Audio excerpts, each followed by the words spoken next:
Olá, pessoal! Essa é a correção do PET 3, oitavo ano, semana 1 de Geografia. Respostas completas. Antes de começarmos essa atividade, clique aí no joinha, já dê o seu like e inscreva-se para você ter acesso a todos os vídeos que saem aqui nesse canal. Número 1. Explique a frase: uma ordem mundial é sempre provisória. Ordens mundiais é um termo que se relaciona ao detrimento de poder no mundo por um determinado período de tempo por alguns países que se tornam grandes potências da época. Então, o próprio conceito de ordens mundiais tem a ver com uma questão de por um determinado tempo e determinadas potências. Então, quer dizer que ele é mutável. O que comprova essa mudança de países potência no mundo é o fato de que já tivemos pelo menos 3 ordens mundiais. Uma ordem mundial sempre é dinâmica, pois, mesmo que dure um século ou mais, com o passar do tempo vão ocorrer mudanças que podem transformar toda a configuração do poder internacional. Pessoal, se vocês precisarem, vocês podem parar aqui os slides para vocês copiarem a resposta e depois seguirem, ok? Na número 2, veio um mapa aqui para a gente analisar. Então, esse era do mundo bipolar, né, do qual dividia-se os Estados Unidos e a Rússia, né, no caso a União Soviética, o RSS, União das Repúblicas Socialistas Soviéticas, e tinha aqui a questão da influência desses países, ok? Então, os Estados Unidos tinham influência tanto nos países ricos, né, e na Europa, né, parte da Europa, quanto aqui na América, como quase um todo, com exceção de Cuba, né? Já nos países socialistas, olhem aqui, a influência era mais próximo da União Soviética. Então, nós vamos ver sobre isso nas questões. O que esse mapa revela sobre as áreas de influência estadunidense e soviética na Europa e no resto do mundo até 1991? Representa um mundo dividido entre duas potências, os Estados Unidos e a União Soviética. Cada uma delas aumentou pouco a pouco a sua influência. A partir dessa divisão, se instaura a bipolaridade no mundo. Essas áreas de influência também estão interligadas a políticas de vizinhança, visto que os Estados Unidos, que é capitalista, influenciou principalmente a América, com exceção de Cuba, e a URSS, socialista, influenciou os países próximos à Rússia. E a Europa, de certa forma, ficou dividida, né? A Europa que é próxima à Rússia, né? A Europa oriental, já ficou mais relacionada ao RSS, ao socialismo. E a Europa ocidental já estava mais ligada aos Estados Unidos e ao capitalismo. Qual a posição do Brasil nesse contexto? De que forma a Guerra Fria influenciou a política brasileira? O Brasil, assim como a maior parte da América, aderiu ao sistema capitalista, mas o presidente João Goulart, em 1961, desenvolveu uma política externa independente do apoio das superpotências da Guerra Fria e promoveu uma aproximação entre o Brasil e a União Soviética. Então, como nós já podemos perceber anteriormente, há uma influência dos Estados Unidos sobre a América como um todo, né?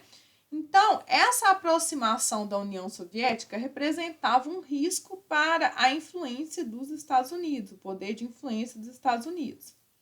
Em 1964, ele anunciou um conjunto de reformas de base, inclusive a reforma agrária. Nós temos aqui uma aula nesse canal falando sobre a reforma agrária. Se vocês quiserem, vocês podem clicar aqui no izinho que vai aparecer, para vocês terem mais informações sobre isso, ou então esperar terminar a aula que vai aparecer para vocês em um dos quadrinhos lá dos vídeos. O resultado dessas reformas, né, propostas pelo Jango foi que ele foi deposto em 1964 em um episódio histórico conhecido como golpe militar, e teve apoio da Agência de Inteligência dos Estados Unidos, a CIA. A partir de então, o Brasil inicia um longo período de governos militares, que perdurou de 1964 a 1985. Então, a gente pode perceber que essa ordem bipolar também influenciou bastante as questões políticas aqui no Brasil. 4. Escreva um comentário sobre a charge a seguir, identificando sua relação com a ideologia da Guerra Fria. Então, na charge tem aí os Estados Unidos segurando uma arma, né? Um foguete, no caso, foguete não, míssil, né?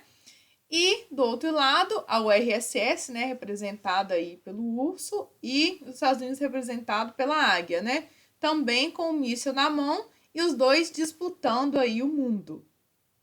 Então, vamos ver o que isso tem a ver com Guerra Fria.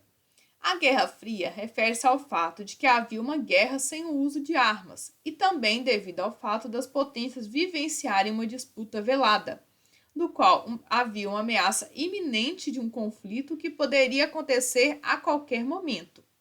A Guerra Fria também se expandia para outras esferas, como a científica, social e até mesmo na corrida para chegar primeiro à Lua. Então é como se houvesse um enfrentamento entre os dois e que qualquer hora algum deles resolvesse entrar em guerra, né? Inclusive eles se armaram para isso, né? Aconteceu a corrida armamentista. Porém, essa guerra entre os dois países nunca aconteceu. E assim para uma cruzadinha. Complete a cruzadinha. Primeiro, a lei da oferta e da procura é o que determina os valores das mercadorias, pois o sistema capitalista é movido pela economia de mercado.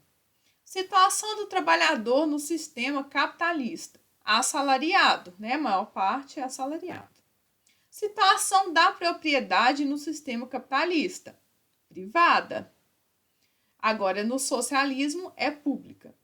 Consequência da diferenciação entre os donos do meio de produção e os assalariados é a desigualdade. Nós sabemos que o dono de uma empresa, o dono do supermercado, etc., ganha bem mais que os seus funcionários. Então, isso causa a desigualdade social e econômica.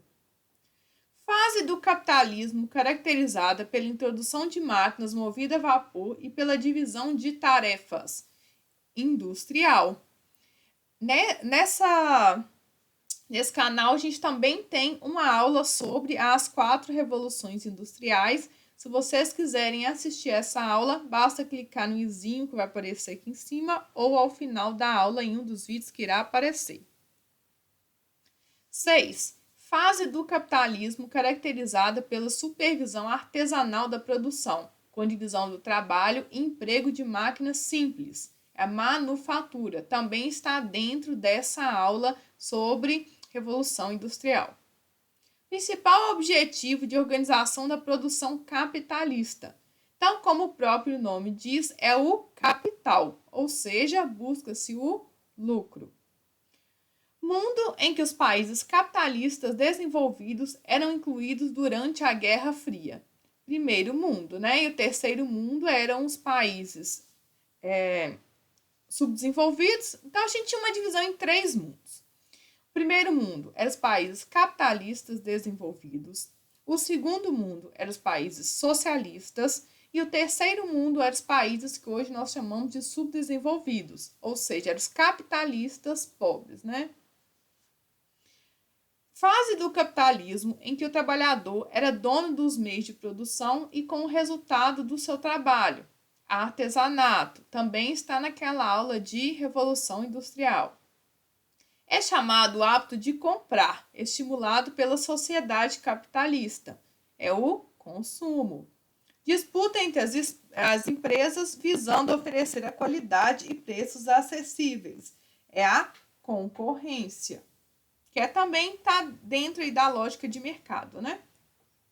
Então, completando aqui a cruzadinha, nós temos o 1, mercado, 2, assalariado, 3, privada, 4, desigualdade, 5, industrial, 6, manufatura, 7, lucro, 8, primeiro, 9, artesanato, 10, consumo e 11, concorrência. Só peço vocês para ficarem atentos aqui, que tem um erro aqui na cruzadinha, tá? Aqui é um E, é artesanato, ok? Muito obrigada por terem ficado até o final da aula. Até a próxima. Dê o seu like. Tchau, tchau.